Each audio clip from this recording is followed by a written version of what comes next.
Hello guys, my name is Sandeep. I am a finalist student at Andhra Loyola Institute of Engineering and Technology. I was a finalist for the Smart India Hackathon 2024. So many juniors are asking, so many people are asking what was the process, what is Smart India Hackathon, what was the process, which problem statement do we need to select, which problem statement do we need to select to win, and what are the perks we get, what are the benefits we get. So many questions are asking. So I'm the grand finalist for the Smart India Hackathon last year. So today I want to share some insights about the Smart India Hackathon.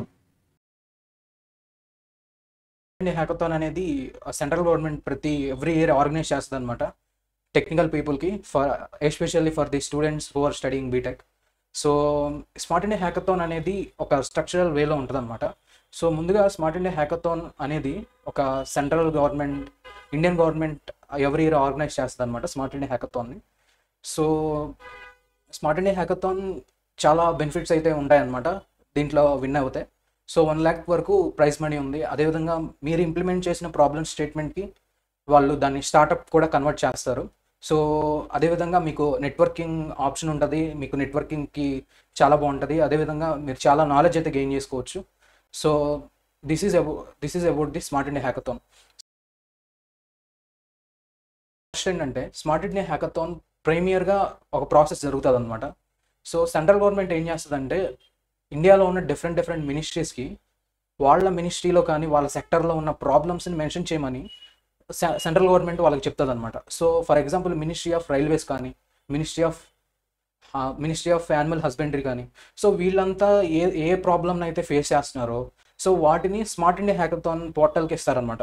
So ఈ smart India hackathon portal ఏం చేస్తుందంటే ఇవే problem స్టేట్మెంట్స్ని స్టూడెంట్స్కి ఇచ్చి solve చేయమని అడుగుతుంది అనమాట. ఒకవేళ స్టూడెంట్స్ వాళ్ళ ప్రాబ్లమ్కి పర్ఫెక్ట్ సొల్యూషన్ డిజైన్ చేస్తే ఫర్దర్గా ఆ మినిస్ట్రీ ఆ స్టూడెంట్స్ ఫర్దర్గా మూవ్ అవుతారనమాట. సో ఎవ్రీ ఇయర్ అయితే స్మార్ట్ ఇండియా హ్యాకథాన్ ఎలాగ ప్రాబ్లమ్ స్టేట్మెంట్స్ని కలెక్ట్ చేసి స్టూడెంట్స్కి ఇస్తుంది అనమాట. సో స్టూడెంట్స్ ఏం చేస్తారంటే వీటిని సాల్వ్ చేయడానికి ట్రై చేస్తారు. హ్యాకథాన్ స్ట్రక్చర్కి వస్తే సో ఆగస్ట్ 2025లో ప్రాబ్లమ్ స్టేట్మెంట్స్ని అయితే లాంచ్ చేశారనమాట. రిజిస్ట్రేషన్స్ అయితే ఆగస్ట్లోనే స్టార్ట్ అయిపోయాయి. సో ఆగస్ట్ సెప్టెంబర్ మంత్స్లో ఇంటర్నల్ హ్యాకథాన్ ఉంటుంది అనమాట. సో ఈ ఇంటర్నల్ హ్యాకథాన్ ఏంటంటే సో స్మార్ట్ ఇండియా హ్యాకథాన్కి ఇండియాలో ఉన్న ఎవ్రీ కాలేజ్ కూడా దానికి అప్లై చేస్తుంది అనమాట. సో ఎవ్రీ కాలేజ్ నుంచి కూడా టీమ్స్ని కంపైల్ చేసి సెలెక్ట్ చేయడం అంటే చాలా అది ప్రాసెస్ కాబట్టి సో ఈ స్మార్ట్ ఇండియా హ్యాకథాన్ ఎలా ఉంటుంది అంటే 2 స్టేజెస్లో ఉంటుంది. స్టేజ్ 1 ఏంటంటే ఇంటర్నల్ హ్యాకథాన్ అనమాట. స్టేజ్ 2 ఏంటంటే గ్రాండ్ ఫినాలే అనమాట. సో స్టేజ్ 1 ఎలా ఉంటుందంటే పర్ కాలేజ్ నుంచి ఓన్లీ 15 టీమ్స్ని మాత్రమే ఫైనల్స్కి అలౌ చేస్తుంది అనమాట స్మార్ట్ ఇండియా హ్యాకథాన్. సో కాలేజ్లో ఏం చేస్తారంటే ఇంటర్నల్ హ్యాకథాన్ అని పెడతారనమాట. సో ఇంటర్నల్ హ్యాకథాన్లో టాప్ 15 టీమ్స్ని తీసి దాన్ని ఫైనల్స్కి అప్రూవ్ చేస్తారనమాట. సో కాలేజ్లో ఇంటర్నల్గా హ్యాకథాన్ పెడతారు. సో వాటిలోంచి బెస్ట్ ఏవైతే ఉన్నాయో ఆ టీమ్స్కి ఛాన్స్ ఇస్తారనమాట ఫర్దర్గా టాప్ ఫైనల్స్కి వెళ్ళడానికి. సో దాని తర్వాత ఇంటర్నల్ హ్యాకథాన్ అయిపోయిన తర్వాత సో ఎవరైతే టాప్ 15 వస్తారో సో వాళ్ళకి కొన్ని క్రెడెన్షియల్స్ అయితే వస్తాయన్నమాట. సో ఈ క్రెడెన్షియల్స్ యూజ్ చేసి వీళ్ళు అప్పుడు మెయిన్ పోర్టల్కి డైరెక్ట్గా ప్రాబ్లమ్ స్టేట్మెంట్ సబ్మిట్ చేస్తారనమాట. స్టార్టింగే మెయిన్ పోర్టల్కి సబ్మిట్ చేయడం అవ్వదన్నమాట. సో ఎవ్రీ కాలేజ్కి ఒక మెంటర్ ఉంటారనమాట. సో ఈ మెంటర్ ఇవన్నీ చూసుకుంటారనమాట. సో ఈ మెంటర్ ఏం చేస్తారంటే ఈ టాప్ 15 టీమ్స్ని ఫైనల్స్కి సెలెక్ట్ చేస్తారనమాట. సో ఫైనల్స్లో స్మార్ట్ ఇండియా హ్యాకథాన్ ఏం చేస్తారంటే స్పెసిఫిక్ క్రెడెన్షియల్స్ ఇస్తారు. సో ఈ క్రెడెన్షియల్స్తో సెలెక్ట్ అయిన టీమ్స్ ఏం చేస్తారంటే వాళ్ళ ఐడియాని ప్రాబ్లమ్ స్టేట్మెంట్ని సబ్మిట్ చేస్తారనమాట. సో తర్వాత సబ్మిట్ చేసిన తర్వాత ఫస్ట్ ఈ రిజల్ట్ ఎవరైతే మెంటర్ ఉన్నారో కాలేజ్ నుంచి ఆ మెంటర్కి తెలుస్తుంది అనమాట. సో ఆ విధంగా మనం ఫైనల్స్కి షార్ట్ లిస్ట్ అవుతాం. సో ఇక్కడ మనం చూసుకుంటే ఇంటర్నల్ హ్యాకథాన్ తర్వాత report compilation and uploading to portal. So ఇంటర్నల్లో షార్ట్ లిస్ట్ అయిన వాళ్ళని కంపైల్ చేసి పోర్టల్కి అప్లోడ్ చేస్తారనమాట. తర్వాత నామినేషన్స్ అక్టోబర్లో రిజల్ట్స్ తెలుస్తుంది అనమాట ఏ టీమ్స్ ఫైనల్కి సెలెక్ట్ అయ్యాయని. తర్వాత మెంటరింగ్ అండ్ ట్రైనింగ్ సెషన్స్ ఉంటాయి. సో తర్వాత ఫైనల్గా గ్రాండ్ ఫినాలకి ఏవైతే టీమ్స్ షార్ట్ లిస్ట్ అవుతాయో సో ఆ టీమ్స్ ఇంకా గ్రాండ్ ఫినాలకి వాళ్ళు స్పెసిఫిక్గా మెన్షన్ చేసిన సెంటర్కి వెళ్ళి 48 hours హ్యాకథాన్ చేయాలన్నమాట.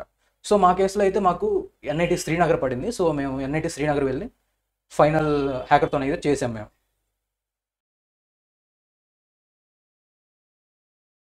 ప్రతి టీమ్కి 6 మెంబర్స్ ఉంటారనమాట. సో ప్రతి టీము 2 ప్రాబ్లమ్ స్టేట్మెంట్స్కి ఐడియాస్ సబ్మిట్ చేయొచ్చు. ఒకవేళ అది మినిస్ట్రీ ఆఫ్ రైల్వే అయినా ఉండొచ్చు, మినిస్ట్రీ ఆఫ్ యానిమల్ హస్బెండరీ అయినా ఉండొచ్చు, లేకపోతే స్పెషల్ కేటగిరీస్లో మీ ఓన్గా మీరు ఒక ప్రాబ్లమ్ స్టేట్మెంట్ కూడా సబ్మిట్ చేయొచ్చు. సో టీంలో మస్ట్ అండ్ షుడ్గా 6 మెంబర్స్ ఉండాలి. 6 మెంబర్స్లో 1 గర్ల్ అయితే మస్ట్ అండ్ షుడ్గా ఉండాలి. ఇది వాళ్ళు మెన్షన్ చేసిన రూల్ అనమాట. పీపీటీ రోల్ ఏంటి? సో యాక్చువల్గా మీ ప్రాబ్లమ్ సొల్యూషన్ సబ్మిట్ చేయడానికి త్రూ పీపీటీనే మీరు పోర్టల్కి అప్లోడ్ చేస్తారన్నమాట. సో మెంటర్స్ కూడా పీపీటీ చూసి ఓకే ఈ సొల్యూషన్ నావెల్గా ఉందని వాళ్ళు దాన్ని సెలెక్ట్ చేస్తారనమాట. ఈ మెయిన్ రోల్ అయితే ప్లే చేస్తారు అనమాట. సో నెక్స్ట్ ఫైనల్కి సెలెక్ట్ అవ్వాలంటే పీపీటీ ఎలా ఉండాలి? సో చాలామంది పీపీటీ చేయడానికి చాట్‌జీపీటీ కానీ, జెమినై కానీ, సో వీటిలో బల్క్గా ఆ కంటెంట్ని పేస్ట్ చేసి, ప్రాబ్లమ్ స్టేట్మెంట్ పేస్ట్ చేసి, ఏదో అది ఇచ్చిన సొల్యూషన్ తీసుకొని వచ్చి పీపీటీలో చేస్తే, సో ఇది ఒక రాంగ్ ఇంప్లిమెంటేషన్ అనమాట. సో ఈ రోజుల్లో చాలా హ్యాకథాన్స్కి ఎల్ఎల్ఎం జనరేట్ చేసే టెక్స్ట్ సిస్టమ్స్ వచ్చాయన్నమాట.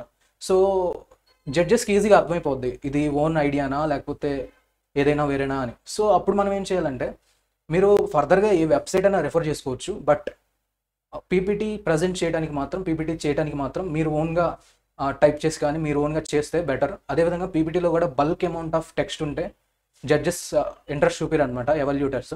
సో మీరు ఎన్ని డయాగ్రామ్స్ అయితే పెట్టగలరో, ఎంతగా అయితే మీ సొల్యూషన్ డయాగ్రామ్లో చూపించగలరో, సో వాళ్ళకి మంచి ఇంప్రెషన్ వస్తుంది అనమాట, ఈజీగా అర్థమైపోద్ది.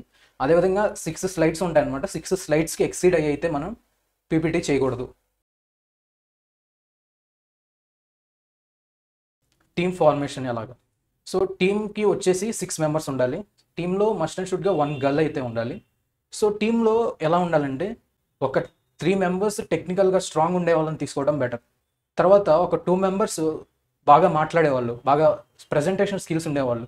ఒక 1 మెంబర్ పీపీటీ కానీ ప్రజెంటేషన్స్ కానీ బాగా చేసేవాళ్ళు ఉంటే టీం బ్యాలెన్స్ అవుతుంది. ఎందుకంటే జడ్జెస్ రౌండ్స్కి వచ్చినప్పుడు, జడ్జెస్ ఎవల్యూషన్కి వచ్చినప్పుడు, సో వాళ్ళు మస్ట్ అండ్ షుడ్గా కొన్ని మాడిఫికేషన్స్ అడుగుతారు. సో ఈ ముగ్గురు టెక్నికల్ పీపుల్ ఏం చేస్తారంటే కోడింగ్ చేస్తారు కదా మాడిఫికేషన్కి తగ్గట్టు. సో జడ్జెస్ వచ్చేసరికి మళ్ళీ వాళ్ళు దాన్ని ఎక్స్ప్లెయిన్ చేయాలంటే అవ్వదు. సో అప్పుడు ఏం చేయాలి, ఇద్దరు మిగతా స్పెసిఫిక్గా ప్రజెంటేషన్ స్కిల్స్ ఉన్న వాళ్ళని తీసుకుంటే, సో వాళ్ళిద్దరు ఎక్స్ప్లెయిన్ చేస్తారనమాట ఈ మాడిఫికేషన్స్లో ఏం చేసామని. సో ఈ మాడిఫికేషన్లో ఏం చేసామని చెప్తూ పీపీటీ ఎవరైతే చేస్తున్నారో ఆ పీపీటీలో మేము ఏ మాడిఫికేషన్ చేసాం అని జడ్జెస్కి చూపిస్తే అది చాలా నావెల్గా ఉంటుంది అనమాట. సో ఇది ఒక బెస్ట్ స్కోరింగ్ మెథడ్ అని కూడా చెప్పవచ్చు. ప్రాబ్లమ్ స్టేట్మెంట్ ఎలా చూస్ చేసుకోవాలి? సో ప్రాబ్లమ్ స్టేట్మెంట్స్ దీంట్లో మొత్తం 3 టైప్స్ ఉన్నాయన్నమాట. 2 టైప్స్ ఉన్నాయి మెయిన్గా. ఒకటి software, 2 hardware. So software select చేసుకున్నా, హార్డ్వేర్ సెలెక్ట్ చేసుకున్నా దానికి ప్రయారిటీ అయితే ఏం లేదు. సో కాకపోతే మీ ఐడియా ఎంత ఇన్నోవేటివ్గా ఉంది, మీ ఐడియా ఎంత రియల్ వరల్డ్గా ప్రాక్టికల్గా ఉంది అనేది జడ్జెస్ చూస్తారనమాట. ఇంకొక క్వశ్చన్ ఏంటంటే, ప్రాబ్లమ్ స్టేట్మెంట్ ఐడియా సబ్మిషన్ అప్పుడే ప్రోటోటైప్ చేయాలా అనేది. సో యాక్చువల్గా అయితే ప్రోటోటైప్ అవసరం లేదు, బట్ మీరు చేయాలనుకుంటే చేయొచ్చు. సో ప్రోటోటైప్ ఎందుకంటే చాలామంది ఎందుకు చేస్తారంటే, వాళ్ళ వర్క్ ప్రూఫ్ అనమాట. మేము ఈ ప్రాబ్లమ్ స్టేట్మెంట్కి ఈ ఐడియా ఆల్రెడీ ఎగ్జిక్యూట్ చేసాం, సో మాకు ఈ రిజల్ట్స్ వస్తున్నాయని వాళ్ళు చూపిస్తారనమాట. సో అది కొంచెం వెయిటేజ్ లాగా ఉంటుంది, బట్ అదైతే మ్యాండటరీ అయితే కాదు. ఫైనల్ అలా ఉంటుంది. సో స్మార్ట్ ఇండియా హ్యాకథాన్ ఫైనల్స్కి సెలెక్ట్ అయిన తర్వాత 45 అవర్స్ అయితే టైం ఉంటుంది అనమాట. సో ఈ 45 అవర్స్లో మనకి 3 ఎవల్యూషన్ రౌండ్స్ అయితే ఉంటాయి, 3 మెంటరింగ్ రౌండ్స్ అయితే ఉంటాయి. అంటే జడ్జెస్ మెంటరింగ్కి వస్తారనమాట. సో వాళ్ళు ప్రాబ్లమ్ని ఎలా సాల్వ్ చేయాలి, ఏం చేస్తే ఎలా ప్రాబ్లమ్ని ఐడియా ఇంప్లిమెంట్ చేయాలి, సో ఇలాంటి హెల్ప్ అయితే చేస్తారనమాట. సో నెక్స్ట్ ఎవల్యూషన్ రౌండ్లో ఎలా ఉంటుందంటే, ఫస్ట్ రౌండ్ 1కి వచ్చినప్పుడు సో వాళ్ళు కొన్ని క్వశ్చన్స్ అడుగుతారు. సో దానికి తగ్గట్టుగా మనం సొల్యూషన్ చెప్తాం. సో ఎవల్యూషన్ రౌండ్లో కన్ఫామ్గా వాళ్ళు కొన్ని మాడిఫికేషన్స్ కానీ కొన్ని సజెషన్స్ కానీ ఇస్తారు. సో వాటిని మనం జాగ్రత్తగా ఒక దగ్గర రాసుకొని సో వాటిని నెక్స్ట్ రౌండ్కి చూపించడం బెస్ట్ అనమాట. సో ఇలాగా 3 ఎవల్యూషన్ రౌండ్స్ ఉంటాయి. 3 టైమ్స్ జడ్జెస్ స్కోర్స్ వేసుకుంటారు. సో ఫైనల్ డే అప్పుడు రిజల్ట్స్ని అయితే అనౌన్స్ చేస్తారు. ఎవల్యూషన్ ఎలాగా ఉంటుంది? So smart India hackathon evolution అనేది చాలా డిఫరెంట్ అనమాట. చాలా పారామీటర్స్ మీద అది బేస్ అయి ఉంటుంది. సో జడ్జెస్ ప్రతిదాన్ని కూడా అబ్జర్వ్ చేస్తారు. టీమ్ కొలాబరేషన్ ఎలా ఉంది, టీమ్ కోఆర్డినేషన్ ఎలా ఉంది, వీళ్ళు టెక్నికల్గా ఎంత అడ్వాన్స్డ్గా ఉన్నారు, వీళ్ళ దగ్గర టెక్నికల్ స్టఫ్ ఎంత ఉంది. సో ఇలాంటి విషయాలు చాలా చూస్తారనమాట. సో మెయిన్ అయితే స్మార్ట్ ఇండియా హ్యాకథాన్కి కొలాబరేషన్, కోఆర్డినేషన్, క్లారిటీ, టెక్నికల్గా స్ట్రాంగ్ ఉంటే చాలన్నమాట.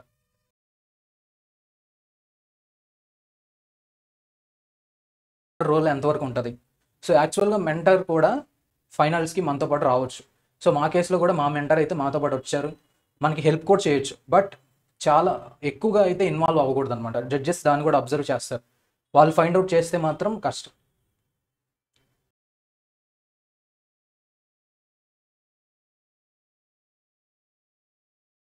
సొల్యూషన్ని మోడిఫికేషన్స్ అయితే ఖచ్చితంగా అడుగుతారు. ఎందుకంటే వాళ్ళు ఫర్దర్గా తెలుసుకోవాలనుకుంటారు. స్టూడెంట్స్ని వాళ్ళు అనలైజ్ చేస్తారనమాట. సో ఫర్దర్గా వాళ్ళు మోడిఫికేషన్స్ అడిగినప్పుడు మనం చేసే అంత టెక్నికల్ స్టఫ్ ఉంటే బాగుంటుంది.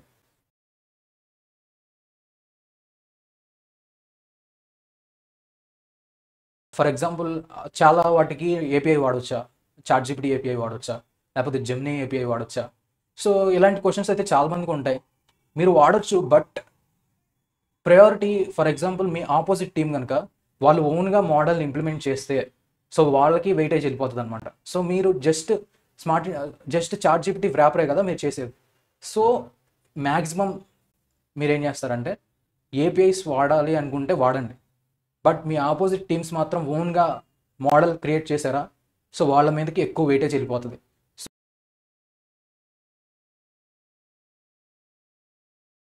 సో జడ్జెస్ కానీ ఎవల్యూటర్స్ కానీ వాళ్ళ వ్యూ ఎలా ఉంటుందంటే దీన్ని ప్రాక్టికల్గా అప్లై చేస్తే ఎంతవరకు ఇది సస్టైన్ అవుతుంది ఈ ఐడియా, సో ఎంత మేము ఇన్వెస్ట్ చేయాలి అనే దాంట్లోనే వాళ్ళ వ్యూ ఉంటుంది. కాబట్టి so mostly try to do own models అనమాట. సో మీ ఓన్ మోడల్స్ మీరు ఇంప్లిమెంట్ చేయడానికి ట్రై చేస్తే మంచిదని నా ఎక్స్పీరియన్స్తో చెప్తున్నా.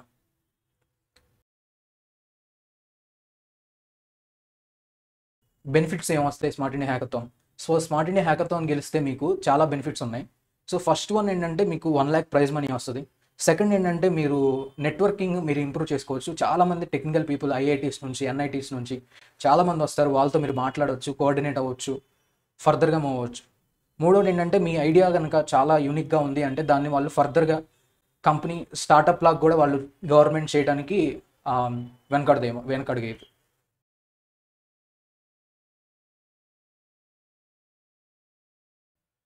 ఇంకోటి ట్రావెల్ రియంబర్స్మెంట్.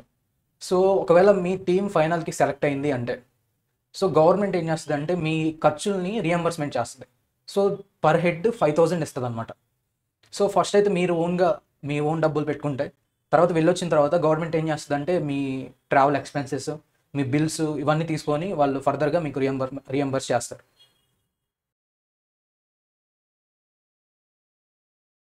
మూడోది అక్కడ వెళ్ళిన తర్వాత టూల్స్ వాడవచ్చా? ఏ టూల్స్? ఎస్ వాడవచ్చు. బట్ మీరు వాడింది దాని ప్రకారం అది ఎంతగా ఇంటర్నల్గా ఏం జరుగుతుంది అని అయితే మీకు తెలియాలి. సో మీకు టైం సేవ్ అవ్వాలనుకుంటే మీరు వాడవచ్చు.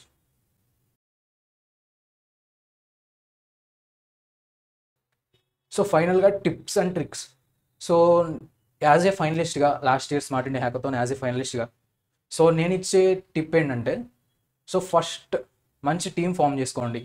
సో వాళ్ళ ఫ్రెండ్సా, ఎనిమీసా ఇవన్నీ కాదు, టీంలో మంచి టీం మెంబర్స్ ఉండేలాగా చూసుకోండి. 2, మీరు ఇచ్చే సొల్యూషన్ ఎంత యూనిక్గా ఉంటే, ఎంత ఇన్నోవేటివ్గా ఉంటే మీకు అంత ప్లస్ అవుతుంది. సో మీ సొల్యూషన్ చాలా ఇన్నోవేటివ్గా ఉండేటట్లు చూసుకోండి. ఇప్పుడు చాలామంది కూడా ఏ టూల్స్ వాడేసి చాలా చేస్తున్నారు, కానీ మీ ఐడియా ఎంతగా అయితే ఇన్నోవేటివ్గా ఉంటుందో అంతగా మీరు షార్ట్ లిస్ట్ అవ్వడానికి అవకాశం ఉంటుంది. రెండోది టీమ్ కోఆర్డినేషన్ అయితే మీరు చూసుకోవాలి. పర్ఫెక్ట్ కమ్యూనికేషన్ ఉండాలి టీంలో.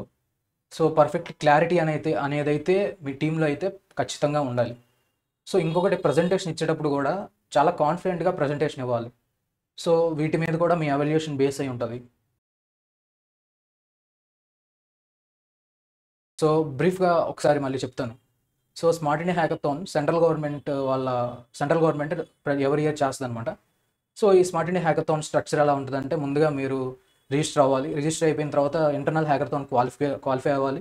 ఇంటర్నల్ హ్యాకథాన్ క్వాలిఫై అయిపోయిన తర్వాత మీ మెంటర్ మీకు క్రెడెన్షియల్ చేస్తారు. సో ఆ క్రెడెన్షియల్స్ తీసుకొని మీరు పర్టికులర్ డెడ్ లైన్ లోపు మీరు ఐడియా సొల్యూషన్ అయితే సబ్మిట్ చేయాలి. సో సబ్మిట్ చేసిన తర్వాత మీ ఐడియా షార్ట్ లిస్ట్ అయితే మీకు మెయిల్ కానీ లేకపోతే మెంటర్కి కానీ తెలుస్తుంది. సో తర్వాత వాళ్ళు ఒక వెన్యూ ఇస్తారు. సో అక్కడ వెన్యూకి వెళ్ళి అకామిడేషన్, ఫుడ్ అన్నీ వాళ్ళే చూసుకుంటారు. సో అక్కడికి వెళ్ళి 48 hours హ్యాకథాన్ చేయడం. సో అక్కడ గెలిస్తే మీరు ఫర్దర్గా మూవ్ అవ్వడం, గెలవకపోతే మీకు ఎక్స్పీరియన్స్ వస్తుంది, నాలెడ్జ్ వస్తుంది. సో అక్కడ మీరు ఫర్దర్గా ఇంకా మీ స్కిల్ని కూడా ఇంప్రూవ్ చేసుకోవచ్చు. ఇవైతే కొన్ని స్మార్ట్ ఇండియా హ్యాకథాన్ గురించి కొన్ని డౌట్స్ అనమాట. సో ఇంకా ఏమన్నా ఫర్దర్గా డౌట్స్ ఉంటే కామెంట్లో కామెంట్ చేయండి. నేను ఖచ్చితంగా మీ డౌట్స్కి అయితే రిప్లై ఇస్తాను. ఒకవేళ మీకు ఈ వీడియో ఇన్ఫర్మేటివ్ అనిపిస్తే షేర్ చేయండి, లైక్ చేయండి, నా ఛానల్ సబ్స్క్రైబ్ చేసుకోండి. Bye bye.